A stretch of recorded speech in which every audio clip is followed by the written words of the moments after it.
इस गिलहरी के बिना नहीं बन पाता राम सेतु। आगे बढ़ने से पहले आप सभी भक्तों से विनती ही कि इन कथाओं को संपूर्ण सुना करें। हम पूरी कोशिश करते हैं कि आप तक संपूर्ण कथा पहुंचे, और वो भी सही प्रमाणों के साथ। और अगर आपको ये अच्छी लगे तो अपने कमेंट से हमें प्रोत्साहित करें। अगर आप चैनल पर नए हैं तो इसे सब्सक्राइब करना ना भूलें। चलिए आगे बढ़ते हैं। भगवान राम पुल बनाने के लिए अपनी सेना के उत्साह, समर्पण और जुनून को देखकर काफी खुश होते हैं। उस वक्त वहां एक गिलहरी भी थी जो मुंह से कंकड़ उठाकर समुद्र में डाल रही थी। उसे ऐसा बार बार करते हुए एक वानर देख रहा था। कुछ देर बाद वानर गिलहरी को देखकर मजाक बनाता है। वानर कहता है, हे गिलहरी, तुम इतनी छोटी सी हो, समुद्र से दूर रहो। कहीं ऐसा न हो कि तुम इन्हीं पत्थरों के नीचे दब जाओ।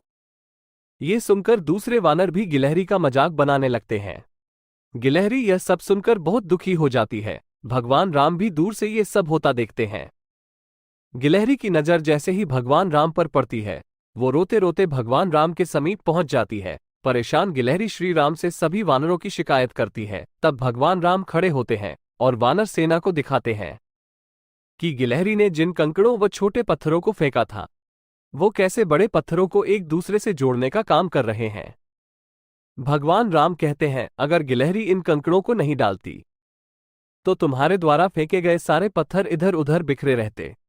ये गिलहरी के द्वारा फेंके गए पत्थर ही हैं जो इन्हें आपस में जोड़े हुए हैं। पुल बनाने के लिए गिलहरी का योगदान भी वानर सेना के सदस्यों जैसा ही अमूल्य है।